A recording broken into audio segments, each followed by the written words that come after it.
I just have to say I have the need for speed. Today on Crossfire Faith and Gaming, we're going to talk about Top Gun. We're going to talk about forgiveness, grace, overcoming obstacles, and a healthy perspective on masculinity. All of our reflections on Top Gun and the latest gaming news coming at you on today's podcast, episode 36 of Crossfire Faith and Gaming. Stay tuned.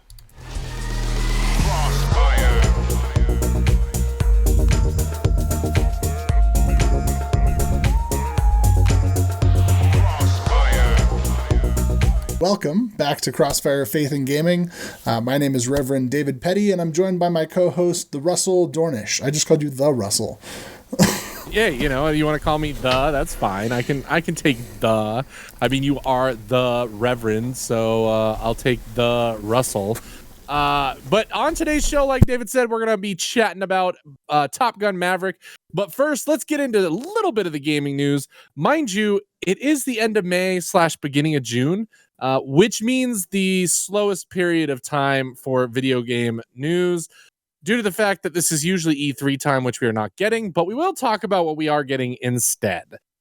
First up, though, will be that announcement. Summer Games Fest, of course, led by the ever wonderful Jeff Keighley, is happening June 9th, and the lineup is immense, long, big, a lot. Needless to say, we're looking at tons of companies from the games industry participating, including Sony, Xbox, all the other usual suspects, your Capcoms, your 2K, your Ubisoft, your, whatever, everybody pretty much except for Nintendo, because Nintendo does their own thing and they're just better than everybody, I guess. So that'll be happening June 9th. We will be taking a look at the schedule once it's announced. And if the schedule works well with what we have going on, we may just be streaming it live. On top of the Games Fest event happening, we also have PlayStation State of Play happening this week as of recording on June 2nd. So we don't know what's going to happen, but by the time you listen to this, we will know. I will say Sony did say that the event will be third-party and PlayStation VR centered. PlayStation VR 2, by the way. So do not expect any massive announcements or God of War trailers or anything like that. But David, what would you like to see from the State of Play event happening Thursday? Is there any third-party games you can think of off the top of your head that you want to see shown, or PSVR? I still think the best VR game ever, which I'm almost done with. I'm in chapter 10 out of, I think, 11 chapters, is Half-Life Alyx. I mean, Half-Life Alyx blew the world away when it came to VR games. A lot of people even said it should have been Game of the Year, but the Game of the Year awards required that people actually play it. Some people didn't have VR headsets, couldn't play it, therefore couldn't vote for it. But I got to tell you, I think it is hands down, and that's kind of a pun because in the game you use your hands, but hands down, it has got to be one of the best games I've ever played, and just an amazing VR game. So if PlayStation's going after VR, I would love to see Steam be able to put Half-Life Alyx onto PlayStation VR. I don't know if it's going to happen, but what do you think, Russ? What are you looking forward to? Yeah, I can think of some third-party games that could be announced. One big one that I know David's excited for, Stray. We're still waiting for that announced date. Have we still not gotten any more? There's still nothing out there? No. I want to be a cat. No. I know, we all do. As they said in Aristocat, everybody wants to be a cat, right? Right? Did I good reference? Okay. Yeah, no, that's good. People usually listen to our podcast hoping that we're going to reference old Disney animation movies. We're just going to be continually puns, okay? Yeah. If you guys don't want to deal with it, we're two males. I'm about to be a dad. David's a dad. Dad jokes around. June is one coming day up. We will bring on Father's Day right around the corner. Dad joke. We could have a whole podcast on dad jokes. Anyway, let's move on. Yes.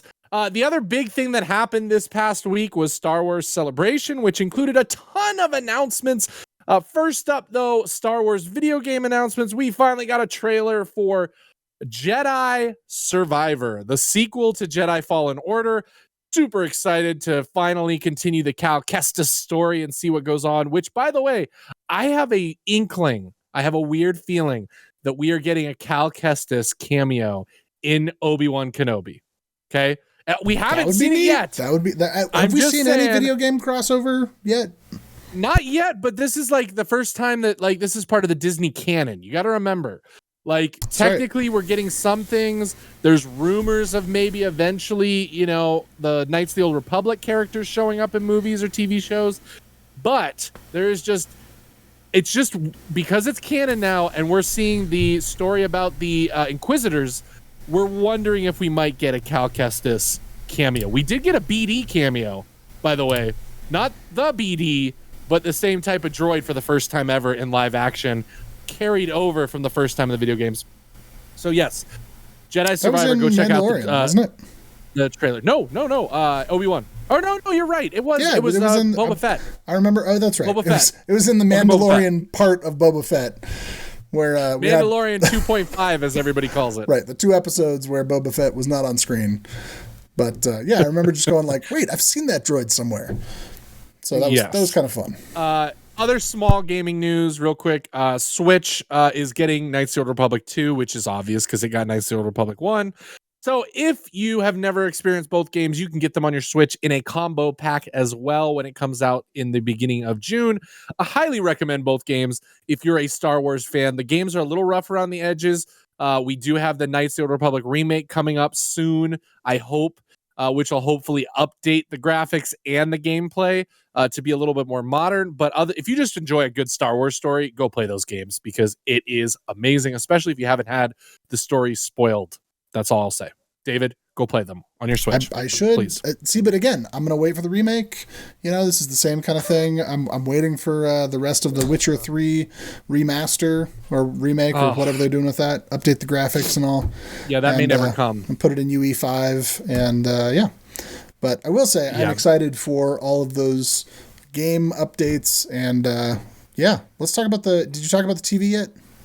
No, okay. Go ahead. I was going to say, because we started to talk about the TV. Yeah, so coming in February 2023, we've got more Mandalorian, Season 3 coming around. Bad Batch Season 2 is coming at us. Andor, is that a movie or is that a TV show? TV show. TV show. That's right. And then we've got Ahsoka. I always say that so wrong because in high school I played this game called Ashokan Farewell. Played a piece of music. I don't know. I'm all over the place today. Anyway, Ahsoka is coming in 2023. And then last but not least, starring Jude Law, is Star Wars Skeleton Crew, which I'm excited about because I just think Jude Law is amazing. And, Dave Filoni and Jon Favreau are going to touch it and it's going to be amazing. So I think that's most of the one. What did I forget? Got one. What did I forget? You forgot Tales of the Jedi, which is going to be an animated show that is split between 6 episodes. Half of it will be about Ahsoka, and then another half will be about a young Count Dooku, which people are super excited about to get to see kind of his backstory. What happened? How did he become, Count Dooku versus what he previously was? How did he fall to the dark side? Which, again, if you watch the prequels, I kind of felt like he was right. Like, in the Clone War, like, in that episode, in episode 2, when he was talking about how the Jedi have lost their way and they're not seeing what's happening and, he's not wrong. Like, I'd have to go back and watch it. Yeah, go back and watch it, and then at the very end, you're finally like, oh yeah, he is wrong, because then he meets up with Darth Sidious, the Emperor, and talks about their plans and all that, and you're like, oh wait, maybe he is actually still wrong and bad because he's doing that, but I definitely could see why he turned to the dark side during that time. So, very interested in all those shows. Those will all be coming out soon.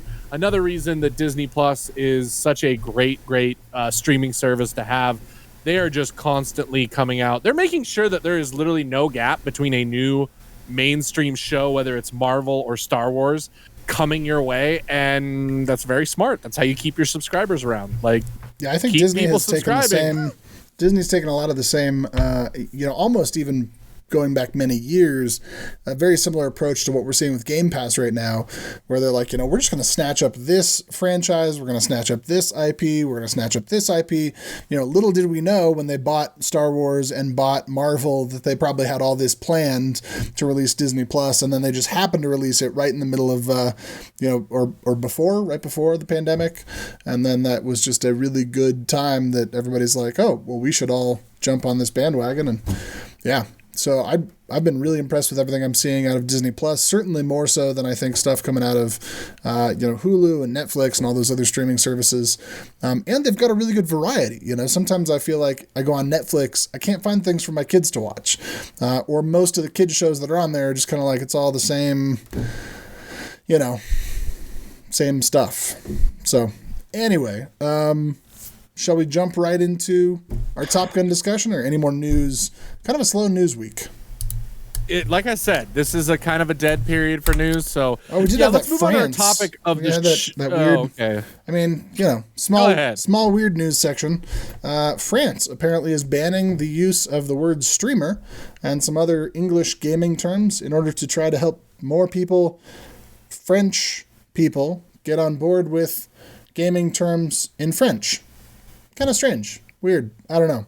I don't know how I feel about it, but that's the thing that happened. Let's go to the topic of the show. We both saw Top Gun Maverick. It is the talk of the world right now, as it hit $154 million in the box office over Memorial Day, breaking the Memorial Day box office record. And there's a reason for that, because it is insanely good.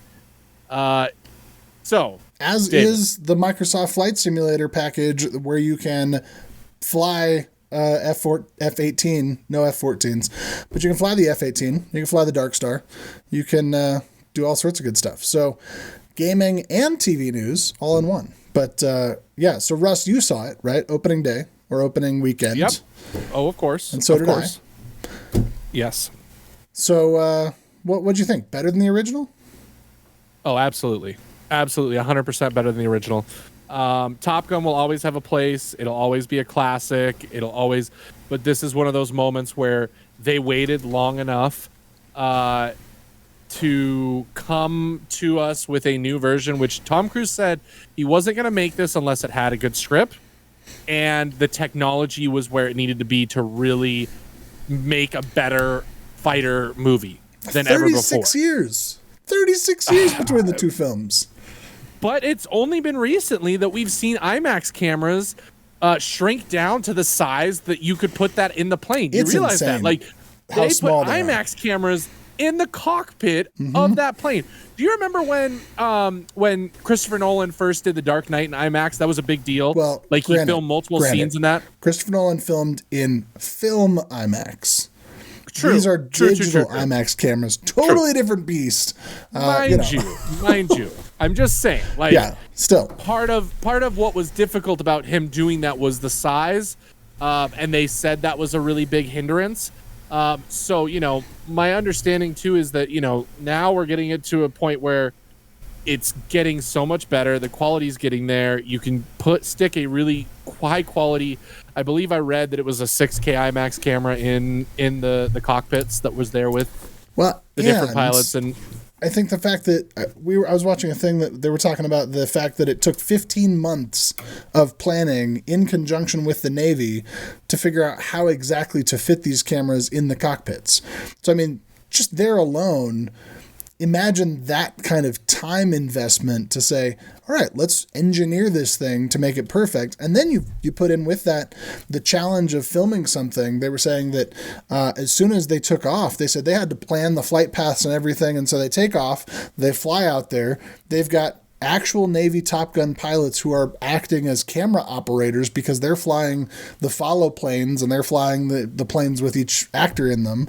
And Then they come back and they look at the footage and say, okay, well, let's check it out. So it looks like, okay, oh, you were blinking there. We got to, oh, you didn't press. The actors themselves had to press record on the cameras when they were up in the air. So, you know, they came back, and at one point Miles Teller is talking about, you know, he had pressed the button that actually erased all the footage. And I was like, oh my gosh, could you imagine like how long each take would take?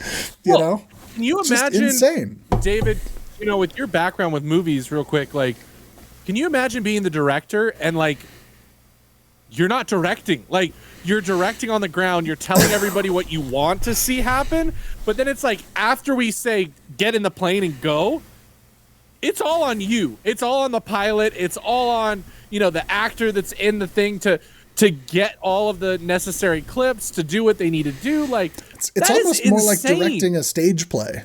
Right? Or a musical where you say, look, we've done all the planning, and as soon as we have a baton downbeat, y'all are off and running. I mean, I saw a kid's production of Annie, and one of the kids just started right in on the next song, and everybody went with it, and they skipped a whole number in the middle, but they just had to go with it because they couldn't, you can't go back and do a second take. So I don't know. From a technical standpoint, especially as a film major, film director myself, I was just blown away at everything in this movie. But that's not really what we're here to talk about. What we're here to talk about today is the movie themes. I think, you know, talking about forgiveness, and just so we are very clear, we are going to have some conversations that may contain spoilers. So if perchance you have not seen Top Gun yet, pause this podcast. Go listen to our other podcasts, get caught up with those, come back and listen to the rest of this after you've gone and seen Top Gun Maverick, because we may give something away. With that being said, I want to talk especially about forgiveness and grace as it relates to Tom Cruise's character, Maverick, and his relationship with Rooster, played by Miles Teller, who is the son of Goose, right? Who in the first movie, if you haven't seen the first movie, spoilers here, I think 36 years is enough. But in the first movie, Tom Cruise and Goose are flying, and I can't remember the actor's name that played Goose, but so Maverick and Goose are flying. They have to evacuate or eject from the plane. It doesn't quite go as planned. Goose hits his head on the canopy before it flies away and basically is killed because of that accident. And Maverick struggles to kind of forgive himself, thinking it was his fault. He's eventually cleared of any wrongdoing, saying that there was no possible way he could have known that they were going to get into the situation that they did with the jet wash and all of that. But eventually he forgives himself. Fast forward 36 years later, now Goose's son, who was like 3 or 4 at the time in the first movie, Goose's son has grown up to be a man, is now in the Navy, is trying to be a Top Gun pilot, is on this training that Tom Cruise's character is leading, and he not only is struggling, I think, under the undercurrents to forgive Maverick for what happened with his father, but then we find out that there's even another reason that he struggles to forgive him. Russ, why don't you talk about that? Well, okay, so when we saw the trailers for this movie, I think a lot of people just assumed that the story is going to be about how Miles Teller's character is going to be upset with Maverick still, and they don't have a good relationship because maybe he blames Maverick for killing his father. And you would think that that was going to be the plot. Again, the trailers didn't really go into it, but you just see that and you're like, okay. And then don't forget, we had the line in the trailer that was in the movie where it was like, you know, trust you, like, you know, my father trusted you. That line that happens between them. And so you think that's what it's going to be about, but no, what it actually is you find out that Maverick has been around him his whole life. They've had a relationship when he was younger. But what happens is, and again, we kind of do have to spoil. So again, spoilers if you haven't seen the movie, but I guess Meg Ryan's character, so Goose's wife, who we find out has passed away, says probably towards the end of her life to Maverick, like, please don't let Rooster go into the Navy. Like, please do not let him do what Goose did and die like Goose. Please. And so Maverick promises to do that. So he does everything he can to block Rooster from getting into the Navy. which unfortunately you can only do for so long. And eventually they have all the power to be able to do it themselves and go self-enlist. And that's exactly what Miles Teller's character does, but it does cost him a few years of his Navy career, probably stops him from being higher ranked, higher up in the Navy at this point in the movie. If you're a military person, you know that like 4 years is a big deal, because that can make or break where you're at in your career and where you go in your career too. Because again, your career is only so long.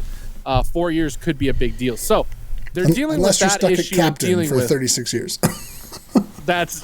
Maverick doesn't see the point, Nick, because he just stays a captain. But the big thing that you hear is just them talking about how, and again, Rooster doesn't know this promise that Maverick made to his mom. He just thinks that Maverick didn't want him to go into the military, didn't trust him, didn't believe that he could be who he needed to be. So you have that side of it, while Maverick is just following, the guidance that his mother had placed on him. So you have this issue, and it's a big deal. It's kind of what really starts this whole thing of Maverick has to lead these guys on a secret mission, and one of those people being Rooster. He doesn't think he's ready. Again, he still doesn't kind of trust him, but I think also in the back of his head, it's the idea that I'm going to do exactly the opposite of what I promised his mom, which is put him directly in a mission where most of them should die. Like, that is what they talk about. They talk about the fact that people are not coming home from this mission that they're about to go on. There's a whole line in there where Maverick says, the goal is to do this and do this and do this and bring them home, right? And John Hamm's character says they knew the risks they signed up for. And it was like, oh, you don't intend them to return home. You intend them to get this done, and then they might lose their lives. Like, you are sending them in knowing they're going to die. Well, and that's what's crazy is the mission they go on is this entirely crazy, like, gauntlet of just insane things. And then it's like, oh yeah, after you successfully complete the mission and you successfully, like, destroy your target, you're pretty much doomed, because now you have to, like, fly through, like, literally Devil's Alley of just, like, fighter pilots in better jets than we have, and millions and millions of missiles, which again makes for one of the coolest scenes ever in an action movie, which is why everybody needs to see this. But you understand that it kind of is an impossible mission that he's preparing him for. And I think in Tom Cruise's eyes, it's like, in Maverick's eyes, it's like, I can't do this. I can't send him to suicide after I promised him this. So you have that back and forth. That's pretty much the summary of the relationship. But of course, in all great things and in all great movies, we get to the end, they have their successes. They have what is, great about it. You have this moment too, before they leave for the mission that I think is really kind of cool, but also kind of frustrating. And I think that's where we're going to kind of take our conversation towards the end, because they've gone through this whole thing. Maverick gets to pick who goes in this mission. It's not everybody. He could tell Rooster, you're not going, because in everybody's mind, Hangman, who is the other wingman there, who is like the new version of Iceman, is there. Unbelievable pilot. At one point, Maverick even says, oh my gosh, this guy's good. This guy's really good. Decides, I'm not going to take Hangman. I'm taking Rooster. And Rooster is just like shocked. And so right as they're getting into their planes, they have this moment where they walk up to each other. And Rooster's about to say something, which, if we're really talking about what he should say, it should be like, hey, I forgive you. I'm sorry. I love you. Like, we're about to go into an impossible mission. You're my father figure. You chose me. You showed that you do actually trust me. Thank you. I'm sorry. Like, I forgive you for not letting me go to the military, and I love you. Like, that's all it needs to happen there. And it would have been like, okay, that's awesome. Instead, they do the old, nod, silence. And then it's like, you got to go. You got to get in your plane, leave. And he's like, we'll finish this when we get back, which you're like, nope, that's a bad idea, because I have a feeling someone's dying, right? I was sure at that point in the movie, I was sure that they were going to have it be that he had never gotten the chance to say that, and that Maverick was going to get shot down. And then we were going to end the movie on like a funeral scene and some sort of, I don't know. I don't know where I was thinking but I figured when they didn't say anything to each other, I was like, they're never going to get a chance, right? This is going to be the... Well, and remember, there was the scene too where he says goodbye to his friend Hondo, who's helping him get in the plane, and they like have that moment for a second, and even Hondo is like, "It's been an honor." Like he knows that Maverick is going to go sacrifice himself and not come back. Like he's going to do everything to make sure everybody else comes back, but he doesn't. Yeah. And so you think that's where the movie's going, and that's probably the best part about the movie is it doesn't go that direction, which I love. Because they easily could have just done it as a swan song, let Maverick die. It's a great movie. It's a great ending. Now we have the new generation, right? I mean, it would have been the Maverick as Christ, which they did have those moments, right, of the self-sacrifice, of him saying, "Look, I'm going to put myself in harm's way, specifically so that Rooster doesn't die." So there was that sacrifice and that. Yeah, but they didn't. But I do want to get into that, that forgiveness piece, right? Yep. Yeah. And especially I think that this is one of those things that but we as men, right, are not great. And I'm specifically talking to the men out there, but probably anybody is gonna identify with this. We are not great at forgiving each other. We're not great at sensitive emotions. We're not great at saying the hard things.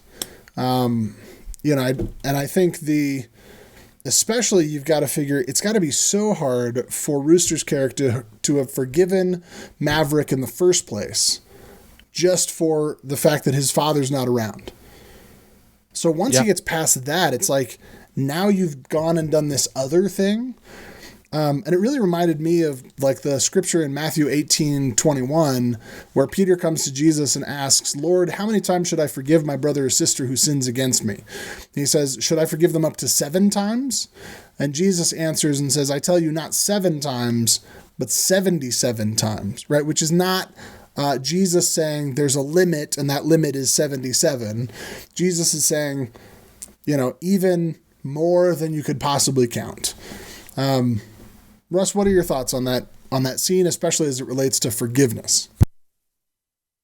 I mean, I think that's all something that we can take kind of heed to, and we can take into our own lives. I mean, the whole metaphor and the idea of just what forgiveness is, what it should be, what grace is, what that should be. And again, I think when we go towards the masculine side of things, and a lot of people that listen to this will mostly be men, and a lot of people in our group are men. And we can kind of understand it deep down how, we don't show our emotion very well. We don't show forgiveness very well. Most of the time we don't hold grudges. I mean, let's be honest. I know that personally, but when do we actually, go up to somebody and say, "Hey, this is not what it needs to be. I'm sorry. This is what's going on." It's that idea that we really need to be able to get over these different issues and really be able to communicate with one another, I think is the biggest thing. I think the communication piece, the ability to be emotional, I think is too hard.